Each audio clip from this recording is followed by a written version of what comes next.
salamannya nampaknya jamaah ini ngantuk. Kalau kalian ngantuk, saya juga ikut ngantuk.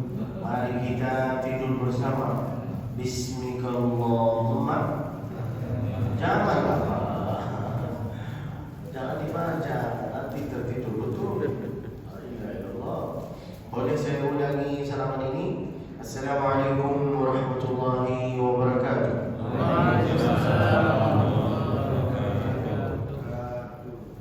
Saya itu tipe orang yang gak bisa mulai acara ini, gak bisa mulai ceramah ini kecuali kalau memang kita itu kerjasama.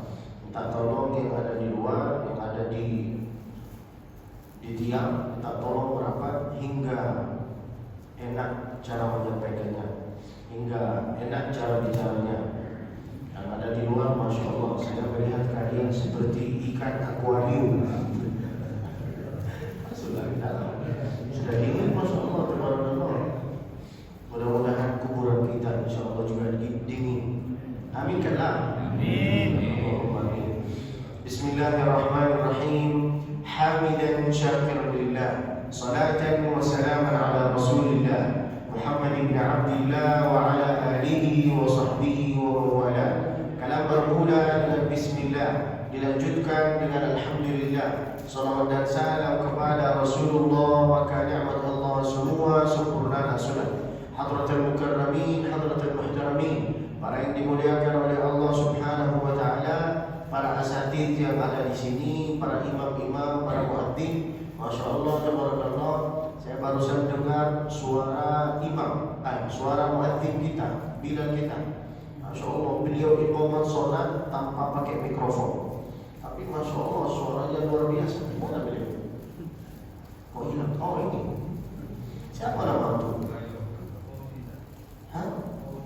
Fauzi. Masya Allah, tabarakallah. Mudah-mudahan semua anak-anaknya beliau insya Allah bisa menjadi seorang yang hafal Al-Quran.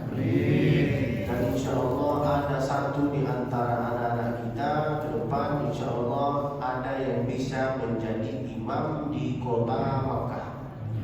Amin kata Pak. Ini kan doa. Kok lemes sekali kan ya? Belum sarapan atau belum tidur? Apa malam minggu kemarin? Masya Allah, sehat semua. Alhamdulillah. Gak usah panjang lebar, langsung kita bahas apa yang harus dibahas. Ada dua doa ini Pak, gak harus diaminkan sama kita. Doa siapa, dari siapa, untuk siapa. Doa malaikat untuk kita. Apa doa malaikat untuk kita? Yaitu adalah setiap pagi malaikat itu berdoa, dan doa ini gak harus diaminkan karena memang sudah diterima sama Allah Subhanahu wa taala, sudah dikabul sama Allah Subhanahu wa taala. Apa doa malaikat terhadap kita? Yaitu adalah doa yang pertama, Allahumma a'ti munfiqan khalafa. Ya Allah, berikanlah ya Allah kepada orang-orang yang sedekah. Sedekah itu Pak enggak harus duit. Sedekah itu terbagi 5. Berapa Pak? 5. Itu coba. Sedekah itu terbagi 5. Sedekah yang pertama yaitu adalah sedekah duit. Enggak bisa sedekah duit maka sedekah pakaian. Enggak bisa sedekah pakaian maka sedekah makanan. Enggak bisa sedekah makanan maka sedekah minuman. Enggak bisa sedekah minuman maka sedekah senyuman. Sedekah paling minim yaitu adalah senyum. Maka senyumlah Pak. Jangan jutek, jangan kayak gini.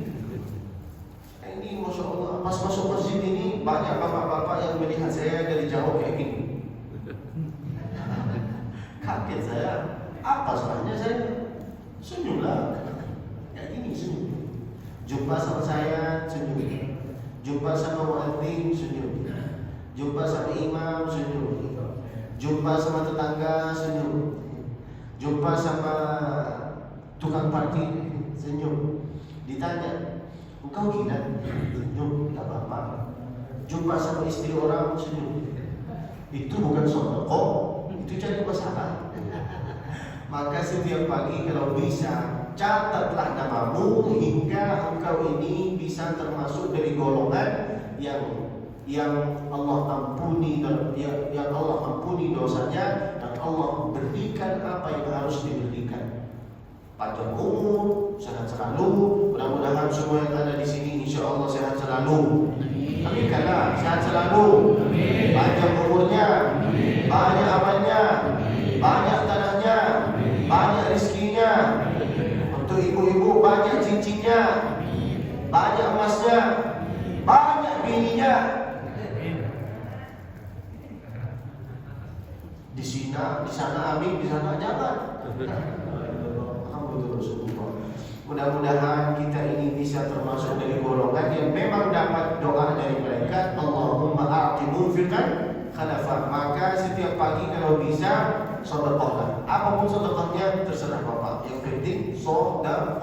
Lalu kemudian doa yang kedua yang memang sudah diterima oleh Allah, lalu sudah enggak usah diaminkan sama kita, yaitu adalah doa malaikat yang kedua terhadap kita, yaitu adalah Allahumma a'ti mumsikan talafa. Ya Allah, binasakanlah ya Allah bagi orang yang pelit, enggak mau sedekah. Sedekah senyum pun enggak mau. Jumpa sama kita ni. Sedekahlah. Maka itulah dua doa malaikat terhadap kita. Mudah-mudahan insya-Allah rezeki kami ini selalu bertambah. Amin. Ya Rabbal Alamin. Lalu kemudian kata Nabi alaihi salatu wassalam, siapa yang membaca ayat Al-Kursi dubur kulli salat, setelah setiap selesai solat, maka Allah jaga dia. Dan kalau kita baca setelah subuh, maka Allah jaga kita dari setelah subuh sampai duhur. Dibacakan setelah duhur, dijaga oleh Allah sampai asar. Dibaca ayat kursinya setelah asar, maka Allah jaga sampai maghrib. Dibaca setelah maghrib, dijaga oleh Allah sampai isya. Dibacakan juga setelah isya, dijaga oleh Allah sampai subuh. Makanya sering-sering membaca ayat kursi. Sebelum tidur pun kita itu harus sering membaca ayat kursi. Kalau bisa jangan tidur dalam keadaan junub, apalagi abang-abang yang belum nikah, apalagi kakak-kakak yang belum nikah, hingga enggak ngasih kesempatan bagi jin. Karena jin itu paling mudah untuk masuk ke dalam badan kalau kita dalam keadaan junub. Maka kata Nabi, sebelum tidur kalau bisa ambil wudu. Sebelum tidur ambil wudu, lalu membaca surat Al-Mulk. Tak bisa membaca surat Al-Mulk, maka ambil paling minim, yaitu adalah ambil wudu. Bagus itu Pak. Mana tahu kita itu, yaitu adalah tiduran yang terakhir, lalu kita itu tidur dalam keadaan berwudu. Mudah-mudahan insya Allah semua yang ada di sini mati dalam keadaan husnul khatimah. Amin. Lalu kemudian kata Nabi alaihi salatu wassalam, rak'atani khairun minad dunya wa ma fiha. Ada 2 rakaat Pak. Kalau kita laksanakan 2 rakaat itu, maka kita itu dapat pahala lebih baik, lebih bagus daripada dunia ini dengan seisinya. Apa nama 2 rakaat itu? Yaitu adalah namanya sholat sunat qobliyah. Apa namanya? Sholat sunat qobliyah. Rakaat yang pertama kita itu baca surat Al-Kafirun. Rakaat yang kedua kita baca surat Qul Hu. Sekarang pertanyaan saya terhadap bapak-bapak, kenapa harus membaca surat Al-Kafirun di rakaat yang pertama? Kenapa di rakaat yang kedua harus membaca surat Qul Hu?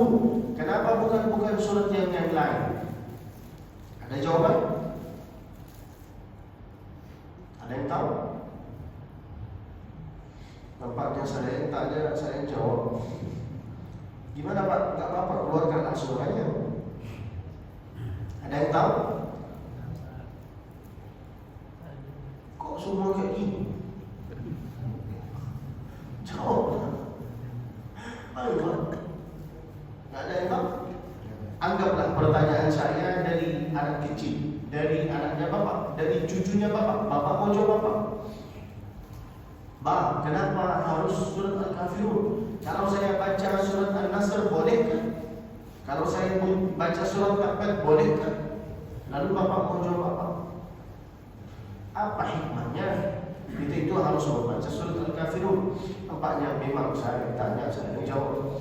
Hikmahnya membaca surat Al-Kafirun di rakaat yang pertama ini, Allah mau menunjukkan kepada kita bahwa tidak ada yang bisa disembah selain Allah Subhanahu wa ta'ala. Maka bunyi ayatnya yaitu adalah Qul ya ayyuhal kafirun.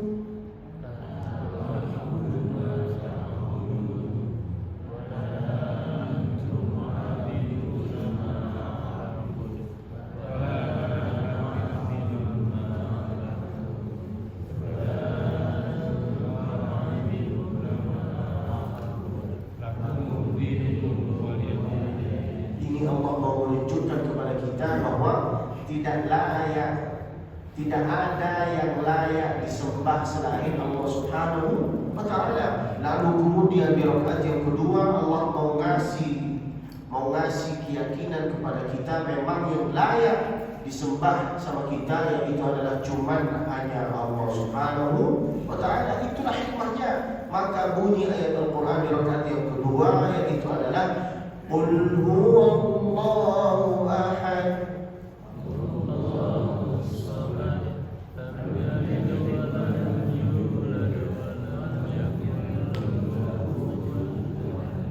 Maka kalau bisa bapak-bapak yang masuk ke dalam masjid ini tiba-tiba kuranglah 2 menit, 1 menit, lalu tiba-tiba mau iqamah, kalau bisa sholatlah sunat qobliyah dulu. Kalau kita sholat sunat qobliyah otomatis dapat pahala sholat sunat tahiyat. Tapi kalau kita sholat sunat tahiyat dulu sudah mau iqamah, kita itu nggak mungkin dapat pahala sholat sunat qobliyah. Datanglah kita sudah iqamah, lalu bagaimana? Bolehkah saya sholat sunat qobliyah setelah sholat subuh? Boleh. Kata siapa? Bukan kata saya, kata guru-guru, kata ulama-ulama dulu. Maka kalau bisa peganglah sholat sunat qobliyah ini hingga kami bisa dapat pahala yang lebih bagus daripada dunia ini dengan seisinya. Allahumma amin. Lalu kemudian kata Nabi alaihi salatu wassalam, "Man shalla subha fi jamaah." Lihatlah Pak, satu persatu. Enggak harus banyak hadis. 2 hadis, 3 hadis cuma diteliti. Kata Nabi, "Man shalla subha fi jamaah." Siapa yang sholat subuh berjamaah, laki-laki yang sholat subuh berjamaah itu namanya laki-laki satu suara. Soleh. Laki-laki yang sholat subuh berjamaah di dalam masjid itu namanya laki-laki soleh. Sedangkan laki-laki yang sholat subuh berjamaah, yang sholat apapun sholatnya di rumahnya, itu namanya laki-laki soleha. Tahu kan? Maka sholatlah laki-laki harus sholat berjamaah di dalam masjid. Kalau ibu, bapak punya anak, punya cucu, punya suami Fir'aun, nggak mau sholat berjamaah, nggak harus diceramahi. Dakwah itu nggak harus ceramah. Banyak orang yang dapat hidayah dari lagu, banyak. Lihatlah isi lagu ini. Walaupun hidup seribu, dia cocok semboyong. Tak ada gunanya Pak kalau nggak sholat berjamaah. Betul apa enggak? Maka kita kalau punya anak, punya cucu, punya suami Fir'aun, punya apapun nggak mau sholat subuh berjamaah, punya tetangga nggak mau sholat subuh, nggak mau sholat berjamaah, nggak harus diceramahi, cukup dikasih pendengaran lagu. Apa lagunya? Walaupun hidup 1000 tahun, bila cocok semboyong, apa gunanya? Cukup dengan dia itu. Oke Pak? Masya Allah, tabarakallah. Kata Nabi, "Man shalla subha fi jamaah." Siapa yang sholat subuh berjamaah? Pertanyaan saya, kenapa sholat subuh ini berat bagi kita? Kenapa? Karena pahalanya luar biasa. Istimewa pahalanya. andai sholat subuh berjamaah ini pahalanya seperti kipas angin, di sini aja nggak ada kipas angin, masya Allah, masjidnya dingin, karpetnya bagus, warnanya hijau, kayak sholat subuh di Masjid Nabawi di Ar-Rawdah. Amin. Kalau Bapak mau tahu bahwa Bapak ini ada di Ar-Rawdah apa enggak, ketika Bapak insya Allah, semoga semua insya Allah nyampe kota Madinah. Ketika Bapak datang insya Allah ke kota Madinah di Masjid Nabawi, kalau karpetnya sudah warna hijau, itulah tanda bahwa engkau ada di tempat Ar-Rawdah. Yang pertama, karpetnya hijau. Yang kedua, mimbarnya sudah ada. Yang ketiga, rumahnya Nabi dekat dari situ. Kata Nabi, ma baina baiti wa mimbari, antara rumahku dengan mimbarku rawdatun min riyadil jannah. Mudah-mudahan kami ini insya Allah bisa nyusul ke tanah suci Mekah bersama beserta keluarga kami. Allahumma amin, umrah dengan haji di tahun ini dan di tahun berikut-berikutnya. Allahumma amin. Masya Allah, tabarakallah, mikrofonnya bagus, jamaahnya bagus, lalu karpetnya juga bagus, masya Allah, tabarakallah. Lalu kemudian saya dikasih air, tapi enggak dipersilakan, airnya jauh. Jadi dari tadi saya itu menengok ke air ini. Ini air ini untuk ditengok apa untuk diminum? Bercanda.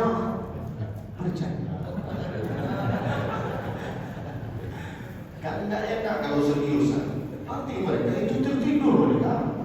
Mereka menengok saya disangka saya khotib Jumat. Nah, coba kalau saya mengatakan, barakallahu li wa lakum, cepat bangun nanti. Mudah-mudahan sehat selalu. Man shalla subha fi jamaah, siapa yang sholat subuh berjamaah, setelah itu thumma qa'ada yadhkurullah, berzikir kepada Allah Subhanahu wa ta'ala. Boleh berzikir kepada Allah seperti ini, cuma mendengar apa yang harus disampaikan oleh Nabi alaihi salatu wassalam, dengar pengajian. Boleh, ini termasuk seperti berzikir. Boleh juga dengan zikir subhanallah,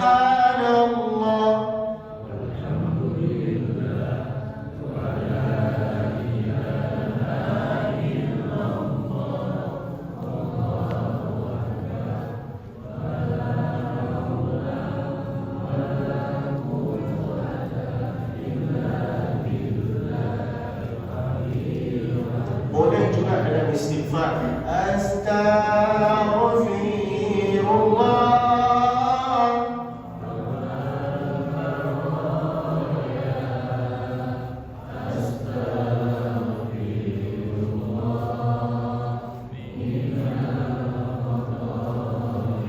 boleh juga dengan bersolawat. Apa solawatannya? Allahumma salli salatan kamilatan wa salim salaman ala sayyidina Muhammadin alladhi tanhallu bihi al-uqad wa tanfariju kuramu wa tuqda bil hawaiju wa tunalu bil ragaibu wa husnul khawatimi wa yustasqa al-ghamamu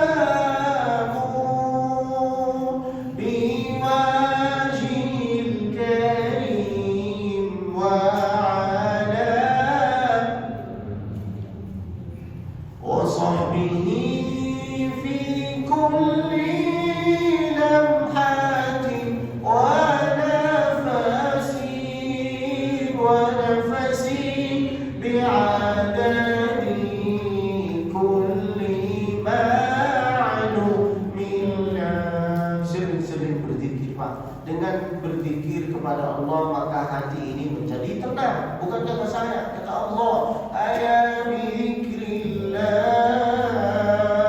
dengan berzikir kepada Allah tatma'innul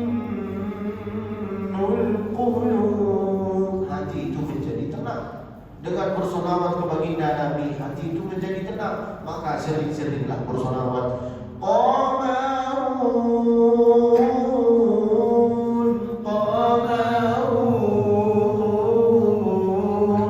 qamarun sidnan nabi, qamarun wa jamil, wa jamil, wa jamil sidnan nabi, wa jamil,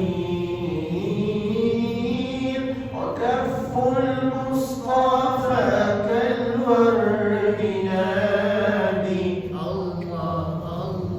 Dengan satu suara lah, jangan terlalu lemes. Dengan satu suara lah, kita kerjasama. Saya tahu kalian itu ngantuk, lapar, saya tahu. Saya juga gitu. Saya tahu tadi malam itu cuma tidurnya 1 jam, dari jam 2 sampai jam 4. Lalu makannya juga sedikit, makanya saya itu fresh. Jangan terlalu makan banyak hingga tidurnya itu nggak berat. Lalu pas mau bangun tidur kayak gitu. Ambil apa? Dengan satu suara, Allah, Allah, gitu ya. Kerjasama ya. Oke Pak. Wa kafful mustafa kalwardi nadi, wa itruha yabqa idha massat ayadi. Jangan suruh Allah, Allah Pak. Ini kayak terpaksa kan ya. Allah, Allah, harus dimulai makanya pelan-pelan lah, suara lembut. Yang pertama Allah, Allah. Yang kedua ya Rasulullah. Oke Pak, coba diulangi lagi. Wa kafful mustafa kalwardi nadi, wa iqruha yabqa idha massat ayadi. Dengan banyak yang bingung, banyak yang mengatakan Allah ya Rasul. Apa? Sekarang kita artikan apa artinya wakaful Mustafa kalwardi nadi.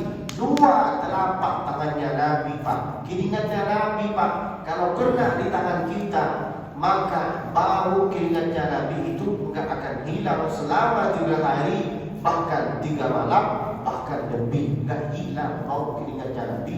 Kayak gimana, macam mana bau keringatnya Nabi? Yaitu adalah seperti parfum kasturi, kalwardi nadi. Apa artinya kalwardi nadi? Seperti parfum kasturi. Ini namanya parfum kasturi. Ini bismillahirrahmanirrahim. Bapak mau? Mau? Belilah. Mau? Bapak kalau mau, nah ini pas Bapak keluar dari masjid, itu di sana ada ustaz-ustaz mereka jual kayak ini. Ini bukan untuk iklan, hingga bisa dipakai sama kita. Kadang-kadang kita ini masuk dalam masjid, mau sholat dalam keadaan khusyuk, tapi nggak bisa. Betul apa enggak? Pas sujud, tiba-tiba karpetnya itu bau. Iya, pas sujud, Allahu Akbar. Wah, bangunlah Allahu Akbar, nggak bisa khusyuk sebab karpetnya bau. Coba kalau bawa parfum kasturi ini dipakai, lalu ditaruh di sini, lalu diletakkan di karpetnya, lalu sujud, masya Allah, bisa khusyuk di dalam sholat. Mau beli, alhamdulillah. Tak mau beli, terserah, innalillah. Jangan lupa subscribe, like, share, komen. Nanti bapak-bapak kalau balik ke rumahnya, tulislah itu Abdul Basir Musfi. Kalau nampak, alhamdulillah. Kalau nggak nampak, berarti paket internetnya bapak sudah habis. Tulislah itu, lalu jangan lupa subscribe, like, share, komen. Man shalla subha fi jama'ah. Dari tadi satu hadis, cuma diteliti. Itulah kalau inilah yang kita butuh. Gak harus banyak hadis, cukuplah satu hadis tapi diteliti hingga kita itu faham. Yang pertama, man shalla subha fi jama'ah, sholat subuh berjamaah. Setelah itu ngapain? Berzikir kepada Allah Subhanahu wa ta'ala. Sampai kapan kita itu berzikir kepada Allah? Sampai kapan pengajian ini? Sampai matahari terbit, hatta tatlu'a syams, Syarat pertama, sholat subuh berjamaah. Syarat yang kedua, berzikir kepada Allah. Sampai kapan? Sampai matahari terbit. Setelah itu ngapain? Sholat sunat isyraq. Waktunya namanya syuruk. Sholatnya namanya isyraq. Waktunya namanya sholatnya namanya berapa rakaat? 2 rakaat. Apa ayatnya? Bebas. Kapan waktunya? Setelah sholat subuh. Cuma bukan langsung. Harus 3 syarat. Pertama, sholat subuh berjamaah. Kedua, syarat yang kedua apa? Berzikir. Sampai kapan? Sampai matahari terbit. Sekarang pertanyaan saya, sholat sunat isyraq ini kapan waktunya? Bagaimana mengetahui bahwa waktu sholat sunat isyraq ini sudah tiba?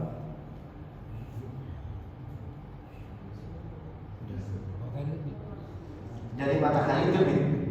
Sudah matahari terbit, tapi saya tidak tahu ini sudah masuk waktunya apa belum. Ada jawaban lagi? Belum.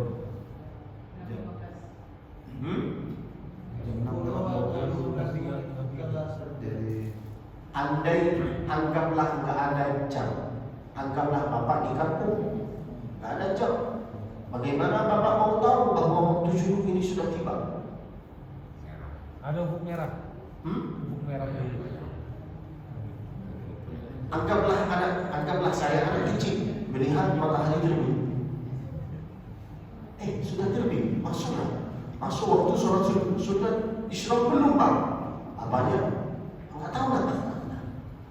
Bagaimana? Saya mau jawaban yang pas.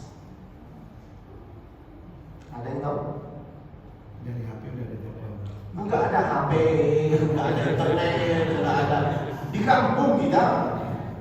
Bukan di kampung, di gunung. Rumah kita di gunung. Enggak ada internet, enggak ada jam, enggak ada apapun lah. Ada saya, ada matahari terbit. Dari mana saya tahu bahwa waktu syuruk ini sudah tiba? Siapa yang bisa jawab berarti dia itu pintar. Pun yang belum jawab bisa berarti dia pintar juga. Ada yang tahu?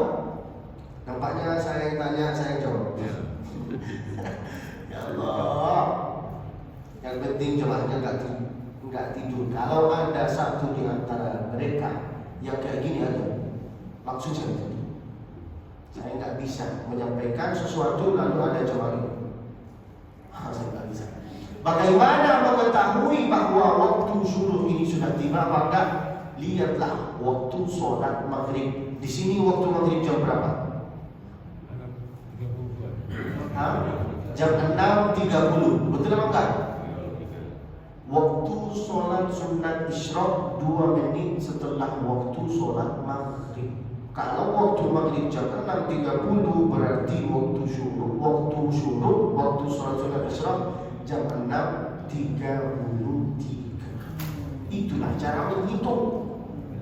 Faham Pak? Jangan mengatakan kata Nabi gini, kata Allah gini, sampai matahari terbit. Bagaimana kita mau tahu? Agar kita di gunung. Oke Pak, itu cara menghitung.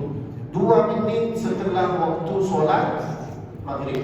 Lalu kemudian kata Nabi, siapa yang sholat sunat isyraq, maka dia itu dapat pahala seperti pahala melaksanakan ibadah haji dengan umrah. Sekarang kita ini bingung, mau pergi ke Mekah, gak ada biaya.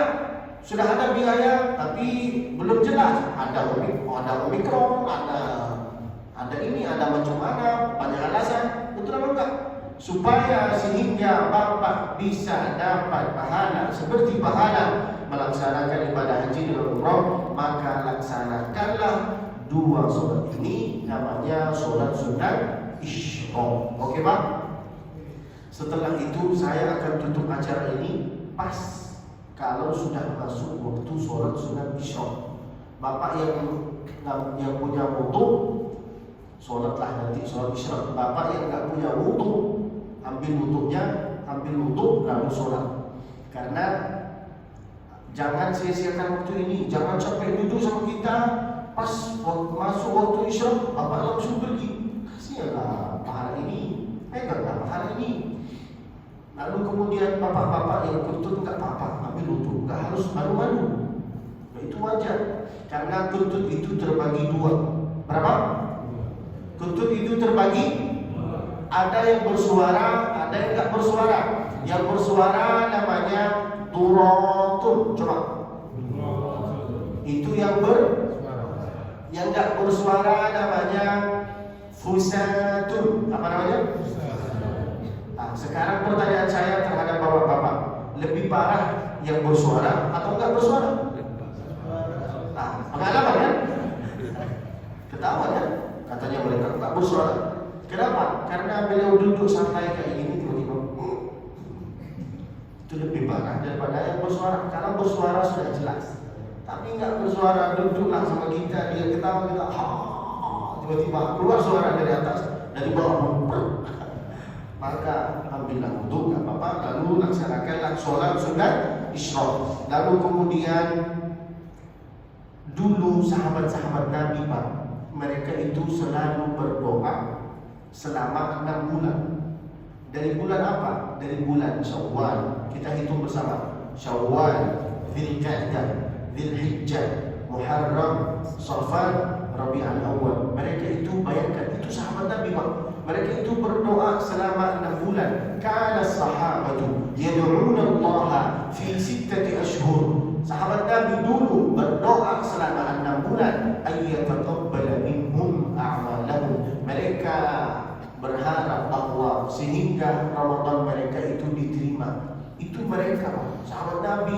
Mereka berdoa selama 6 bulan. Kita di hari yang kedua, di hari lebaran yang kedua, kita itu sudah pede sekali bahwa Ramadan kita itu sudah diterima. Hingga Ramadan ini, hingga masjid ini sepi sekali, tak ada orang yang jadi imam sama makmum doang, tak ada satu sok, tak ada 2 sok, pede sekali, betul kan? Maka lihatlah, ambillah pelajaran dari para sahabat Nabi. Sahabat Nabi itu berdoa selama 6 bulan. Sehingga mereka itu khawatir, takut mereka bahwa Ramadan itu tidak diterima sama Allah Subhanahu wa Ta'ala.